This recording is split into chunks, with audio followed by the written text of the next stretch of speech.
So I just wanted to do a quick video. Again, for a lot of us, we have been moved from our perfect, ergonomically assessed sitting area in work, where we work on our laptop or our computer, and maybe even we have an up-down desk where we go from standing to sitting, and very often we might have to get up to use a printer, loads of different things.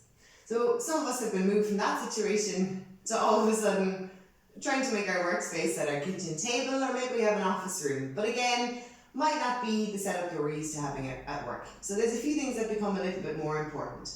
But I just want to go through some very, very basic tips of just, I guess, how you can make it, again, when we're in work, sometimes it's knees parallel, footstool, whatever it is. But there's just some very, very basic tips that if we can follow, will just help us, I suppose, to make our home office space that little bit more comfortable and that little bit less straining on our spine and on our posture. Okay, so first of all, for some of us it'll be a kitchen chair, some of us will be lucky enough to have a nice office chair at home. Ideally what we want, first of all, is just to make sure that our knees aren't higher than our hips. When that happens, it tips us into this C-shaped position, which is fine. We can do anything we like for 5 minutes. We can put our leg over our head if we like, but again, if we're sitting like that for a long period of time, that can just become a little bit straining and stressful on the lower back. So, ideally again, feet will be on the floor or on something. So the next part, ideally, if we have a desk, it's something that we can slide ourselves in under. The reason for this is the best way that we can type away on our laptop or work on our notes is if our elbows are at our sides. So the way that our spine is built, we have this big heavy head sitting on top of this relatively spindly spine, supported by many, many systems of amazing muscles, but the head sits on top of a lovely S-shaped spine, a little in-curve in the neck, a little out-curve in the upper back, and a little in-curve in the lower back. And when the head sits on top of this S-shape, our centre of gravity runs down through the centre of the body and sits in the centre of our pelvis. If we can keep our elbows at our sides as we work away, so ideally tucked in right under our desk, and the keyboard is just here.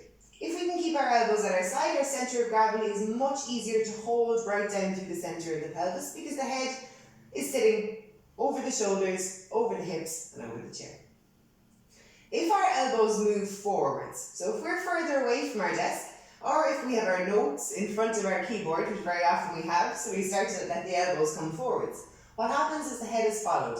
Our centre of gravity is now moved forwards, and with the best will in the world, there's no way you're going to be able to hold yourself up nice and tall. What happens, and happens us all, 10, 15 minutes later, you're coming that little bit closer to the keyboard, and by the time lunchtime comes, your chin is nearly sitting on it. Little beknownst to ourselves. So again, if we can keep the elbows at our sides, it goes a huge way towards keeping our centre of gravity in line and our body that little bit more balanced while we're working. So again, if that means we need to sit out towards the edge of our chair, that's perfect as well. Sometimes what's great here is if we take a pillow, we can actually roll the pillow slightly up or something slightly higher at the back, so we're sitting our bum almost onto the edge of the pillow. So it slightly helps just to keep our pelvis tipped slightly further forwards, elbows at the sides, which again keeps that lovely in-curve in the lower back so that we don't go from an S shape to a C shape. Okay? So again, elbows at the sides, tucked in as much as you can under your desk, and do try and find a space where you can draw yourself in underneath it. So if you imagine the table is sitting here, elbows are at my sides, and I'm typing away, or writing away, whatever it is. If we're doing a huge amount of writing, what can really help here is like a writing board. So again, it doesn't need to be anything fancy. We can't really run out to the shops and grab everything we need as easily as we would have been. But even just a sheet of kind of heavy cardboard, or even like a little kind of a sheet of ply, something quite small, that can just sit almost in a diagonal pattern. So if you imagine the table is here, and that sheet of ply is sitting here, we pop our notepad or whatever it is that we're using on top of it, so it's much, much easier again to write in that diagonal fashion, supported by that sheet of ply, rather than throwing ourselves forwards over the desk. Okay, so there are some simple kind of setup tips at home. Ideally, of course, you do want your laptop to be kind of, or your screen ideally to be at eye level, but again, for some of us that mightn't be as easy as it would be at work. But again, when we're typing for a long period of time, keeping the elbows at our sides will go a huge way to supporting our spinal curvature. We can let the eyes flick down a little bit if we need.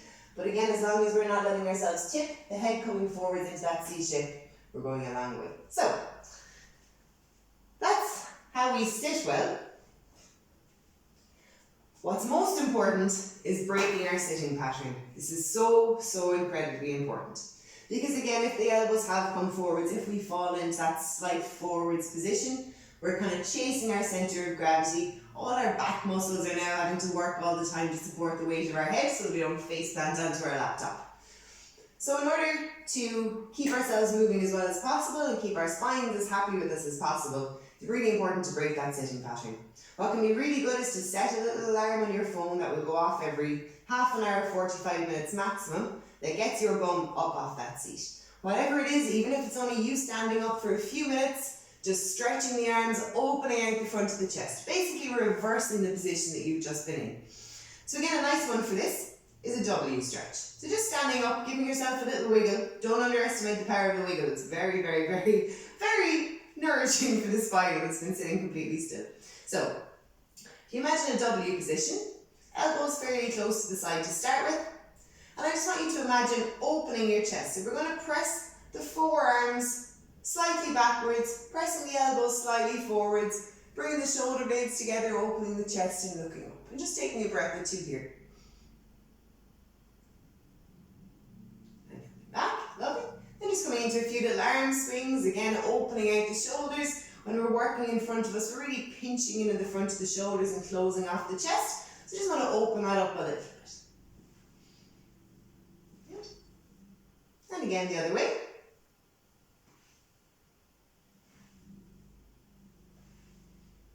Lovely. Then either in standing or in sitting, pop one hand on top of the other, or cross the arms across the chest. Just come down into a sitting position now. And we'll just start to rotate side to side. Again, opening up the thoracic spine, giving it that little bit of rotation, allowing the joints to move in a way that they haven't probably since you sat down and started to work. Just make sure that you're rotating through the trunk here, not just pushing the elbows side to side. The whole upper body is just sweeping or rolling from side to side. Ideally doing this for somewhere between 1 and 2 minutes. Allowing the head to come with you. Now that W stretch can also be done in sitting. Even if you're between that 45 minutes and you're just feeling like you're a little bit gathered forwards, opening up the chest with that W. And coming back up into standing, and we just look over each shoulder. Isolating the neck movement. One more each side.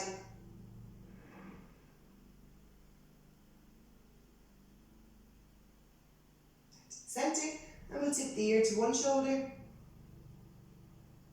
and to the other. Opening up the joints on the side of the neck.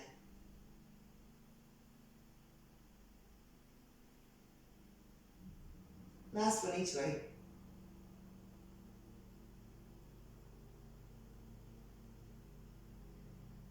We'll roll the chin forwards. And from there, roll the ear all the way to one shoulder. Back to the centre, and the other. Let's do one more each side.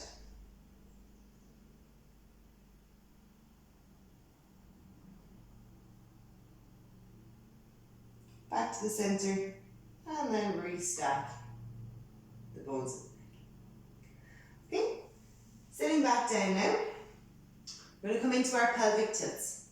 So I'll just sit side on the chair just to allow you to see. So again, we're starting with the head stacked over the shoulders and the hips. And we're going to start just to tune into where our body weight is connecting with the chair. In this position, it should be through the points of our sitting bones. On either side. And we're just going to visualize again, tipping the pelvis with a bucket of water between your hands backwards. So we're rolling off the points of those sitting bones down towards the tailbone. You can see me now rolling into that C shape, flexing and opening the spine. Then we're going to roll the pelvis forwards. You'll feel yourself coming back up onto the points of the sitting bones and then taking it that little bit further forwards as if you were rolling yourself forwards towards your pubic bone. And again, tipping the pelvis backwards. And rolling all the way forwards, lengthening up and coming right forwards off the points of your sitting bones towards your pubic bone. And again.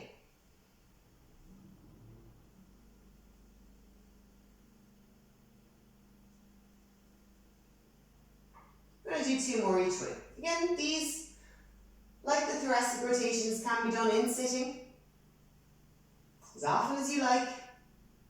What the body craves during our working day is movement. So as much as you can bring it in, it's going to make your spine a lot happier.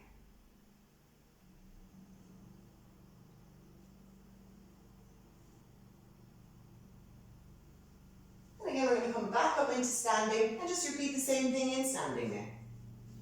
So you're going to tip the pelvis forwards and tuck the tailbone under. Sometimes it helps to imagine that you had a bucket of water between your hands. Spill a little bit of water into the back of the bucket by tucking the tailbone under and drawing the pubic bone towards the belly button, and then rolling the pelvis forwards, tipping a little bit of water out of the front of the bucket. And again, pubic bone draws to belly button, body stays long and chest stays open, and then back arches, pelvis tips forwards. I want you to try and keep the length in the spine as you roll from one to the other. Especially as you tuck the tailbone under, try not to crunch the body down on top. Good. Keeping the chest open and the body nice and long. Just 1 more each way.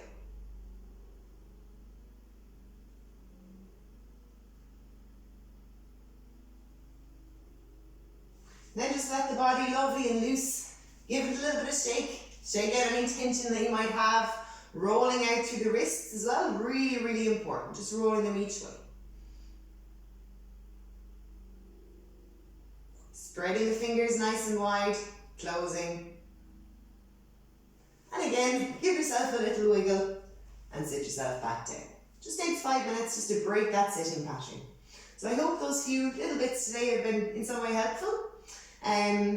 There's another video just on daily exercises that take about 15-20 minutes to do, and of course you can condense them, fewer repetitions, or just take 1 or 2 that feel really, really good to you and just use those throughout the day. Hope you enjoyed it. Hope you're getting on okay at home.